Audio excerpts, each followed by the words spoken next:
Alors, le thème de ce dimanche que je voudrais mettre en avant, c'est la question du jeu. J-E-U. Le jeu apprend les règles du jeu. Et à mon avis, l'astrologie, c'est un jeu. C'est un jeu qui a été imposé par des créateurs, des concepteurs de jeux. C'est la ludologie, comme dirait notre ami Guinard, qui était très marqué par les jeux. Et il faut connaître la règle du jeu. Donc ce n'est pas quelque chose qui est de l'ordre de la nature. Moi je sais que dans ma famille, on a beaucoup joué au Monopoly, au nain jaune, au jeu de loi, etc. Et à la belote, au bridge. Et cette tradition familiale du jeu m'a peut-être marqué d'une certaine manière.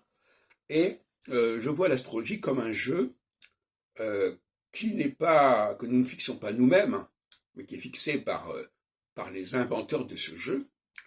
Et donc, il faut comprendre en quoi consiste le jeu astrologique pour l'humanité, un jeu que les gens de notre humanité sont censés jouer en respectant les règles du jeu.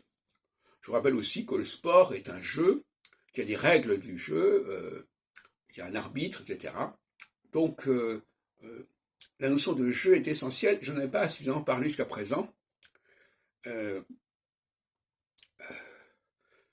Ça clarifie les choses en disant on n'est pas dans la nature. Ce matin, j'entendais, je crois que c'était sur une émission maçonnique sur France Culture, la nature, le respect de la nature.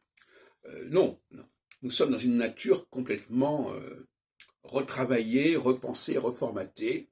Aujourd'hui, je parle de la nature de notre système terrestre. Je ne parle pas de la nature de l'univers. Il ne faudrait pas confondre ce qui est vrai au niveau universel et ce qui est vrai au niveau de notre Terre et de notre système solaire. Ce sont des plans différents. Notre système solaire est quelque chose de totalement fabriqué, et donc il est là pour déterminer des règles du jeu, justement.